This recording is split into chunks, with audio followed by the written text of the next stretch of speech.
getting excited.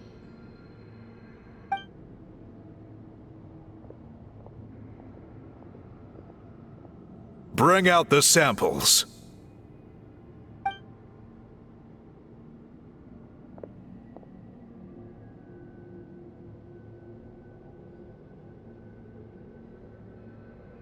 Now, as I mentioned, the dyeing process is a little complicated, but I am confident you will manage.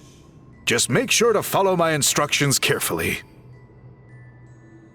The pattern has already been sketched out on the sample, so you just need to dye each block with the correct color. But you'll need to wait for the dye to fully soak in between each step to make sure the colors don't run.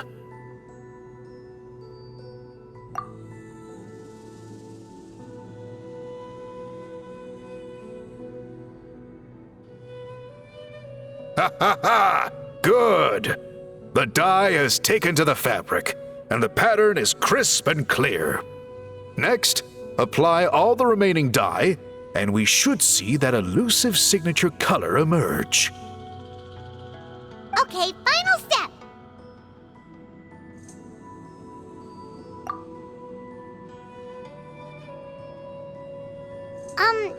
Did it work?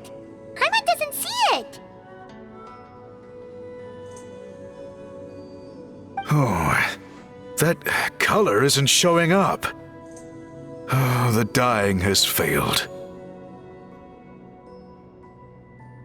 No, your technique was flawless. You did everything exactly as instructed. It would have made no difference if I'd done it myself. Then what went wrong?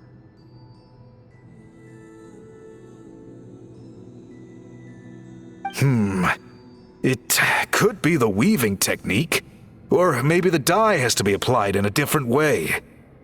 Oh, whatever the case, it looks like I have failed to get to the bottom of this mystery. Sorry, Paimon wishes we could do more to help. I am the one who should be apologizing. I made you do so much work, and it was for nothing. I will, of course, honor my commitment to compensate you for your trouble, but I do hope you won't give up on this task. I plan to keep investigating, and will be sure to keep you updated with any progress. Don't worry, we're not quitters. Paimon does have a question, though. This whole process of recording history on woven scrolls seems so complicated. Why don't you just write it down instead? You said yourself you're all about change and reform. Well, this seems like a pretty good place to start, don't you think? Writing things down would be easier for everyone and your records would be more detailed. I think you've perhaps misunderstood my philosophy, but that's okay. I can answer your question, but there's somewhere I need to show you first. Oh, sure.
Look at this view. What do you think? It's gorgeous! Now, try looking a little further. Whoa, that graffiti!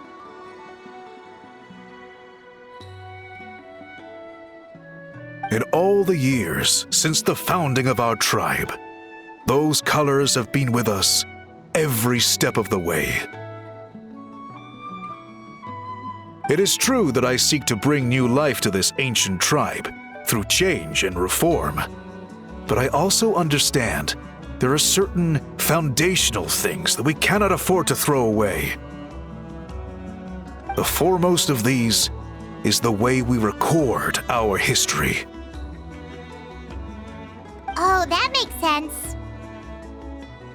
Since the very beginnings, our tribe has always sought to bring color to history. And I have a deep sense that this is one part of our heritage that we should not give up. So, whatever it takes, I must find a way for us to continue producing our traditional woven scrolls. You're completely right. I'm sorry for what she said earlier. It was out of line. It's quite all right. I'm just grateful you're able to understand where I'm coming from. Then let us hope that when we next meet, we succeed in reviving this tradition.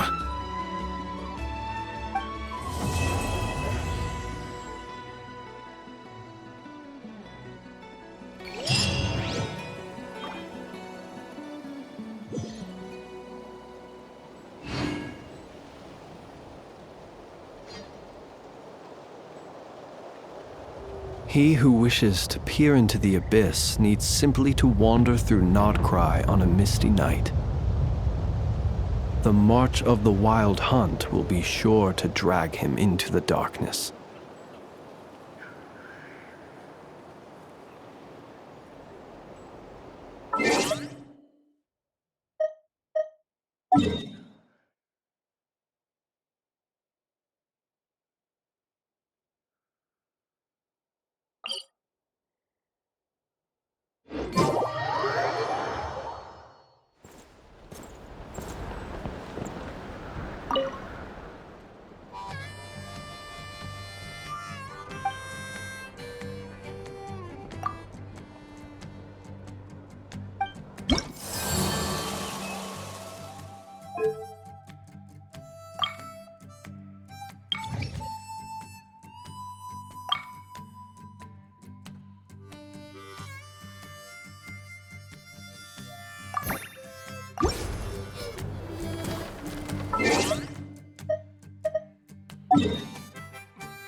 Huh?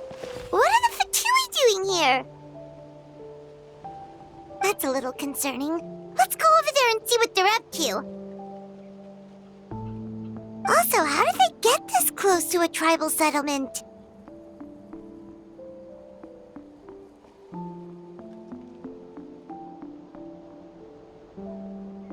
Huh. All the Fatui left in Natlan are probably the captain's subordinates. That basically makes them followers of one of Natlan's heroes. Still, once a Fatus, always a Fatus. Something seems off seeing them here. Let's go check it out.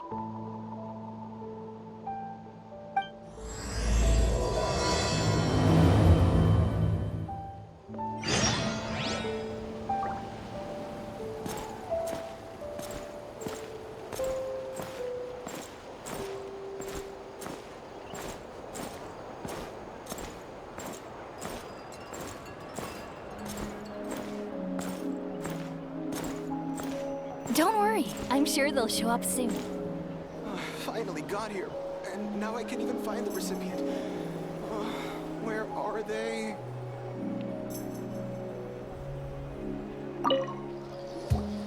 Ahem!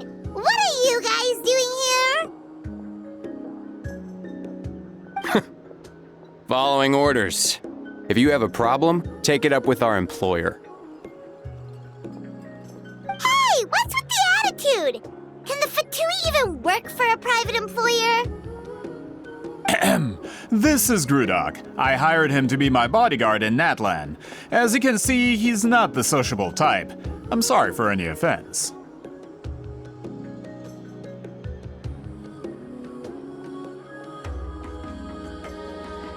My original plan was to hire someone from the local tribes, but a priest recommended Grudok and his squad.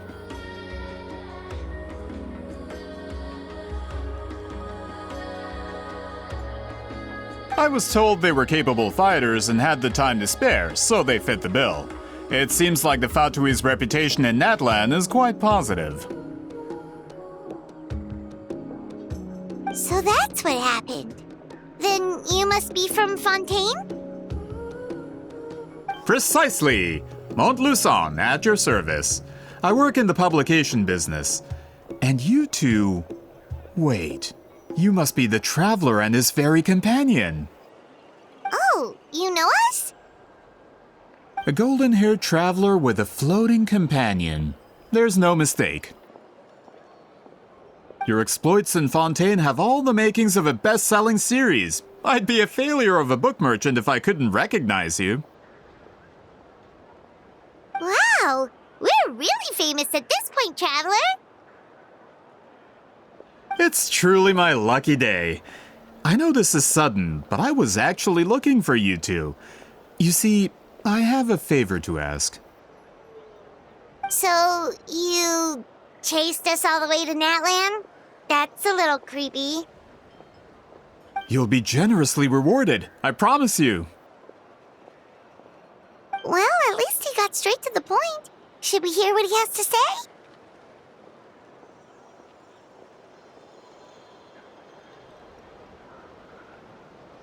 All right, we'll hear your request. You know the great shaman Sitlali, right? I need her help with something. Yeah, but the chances of her helping a random stranger just because we asked? Yeah, see, Lolly really doesn't like dealing with strangers. I heard about that from other members of her tribe. But they told me if one person could convince her, it would be the golden-haired traveler.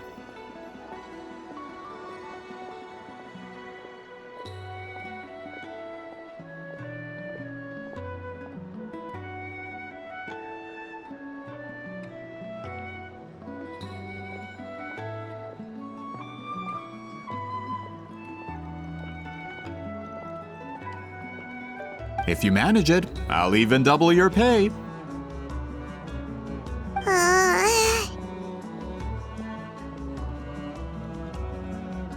Oh yeah, we should definitely get to the bottom of that first. It's kind of a long story, and there's tribal history involved, so you should hear it from an expert. Allier, if you could.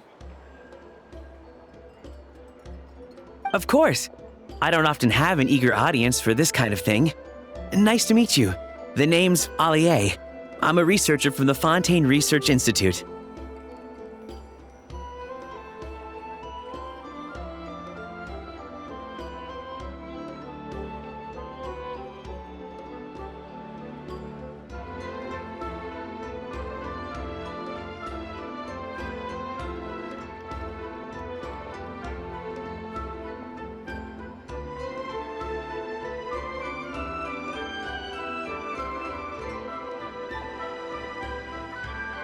Unlike most researchers, I have a keen interest in ancient ruins. That's why I was invited to join Monsieur Montluçon's team.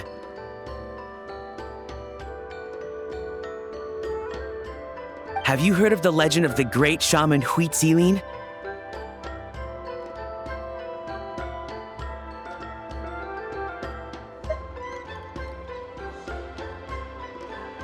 Yes, according to local records, she was a color mystic who lived over 200 years ago, and the most adept in her tribe at using that particular technique.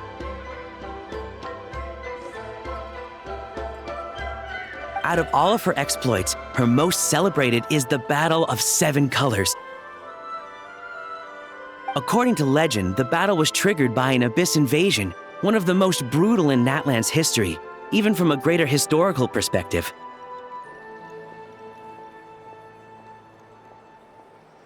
Amazingly, Natlan was able to turn the tide despite being at an extreme disadvantage. The key to victory was none other than a color Huitzilin created on the battlefield.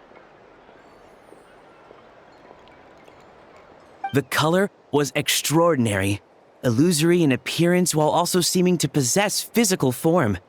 Legend has it that Huitzilin used the color to construct a magnificent maze on the battlefield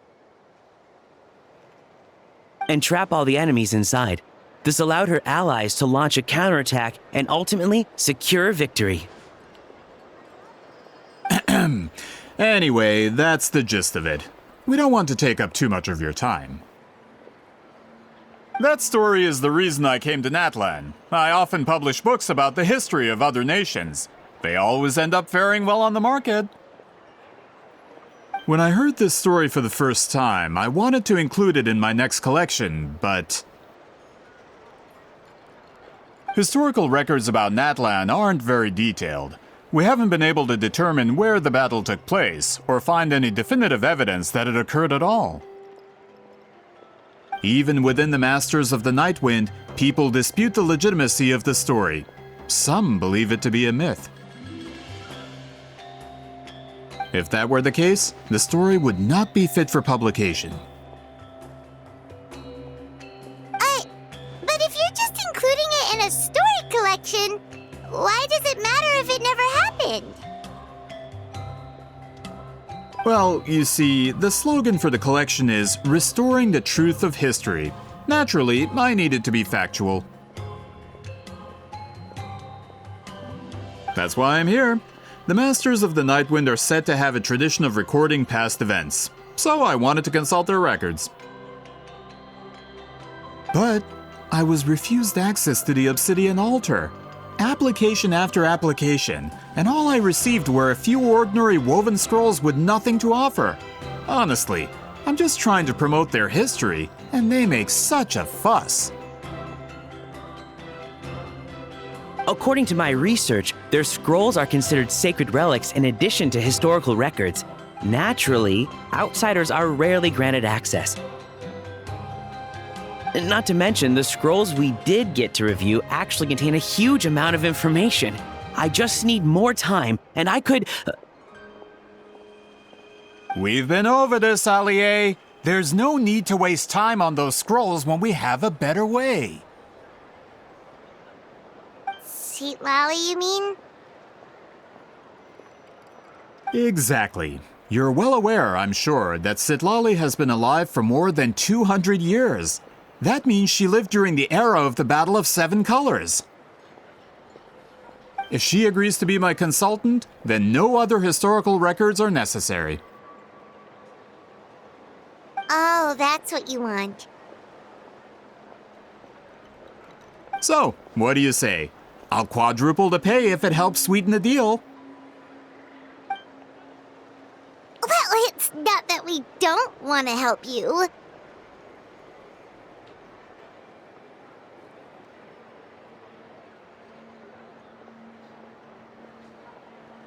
Oh, right! The duty the chief gave us has a lot to do with wheat sealing. Who knows? The Battle of Seven Colors might lead us in the right direction. All right, we'll help you convince Citlali. Just let us do the talking, okay? Of course.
So, this is where the great shaman lives?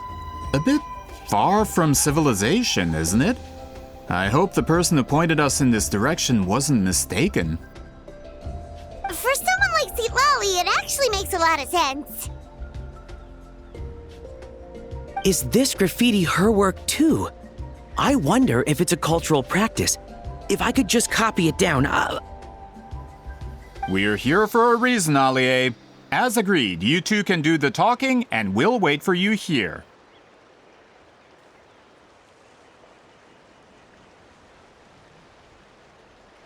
Okay, we'll go knock on the door.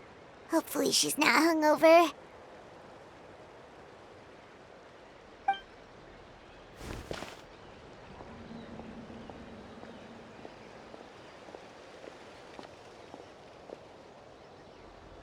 Citlali? Are you there? We need your help with something! Oh, no response. Maybe she's not home. Oh, Granny Eatsley? Are you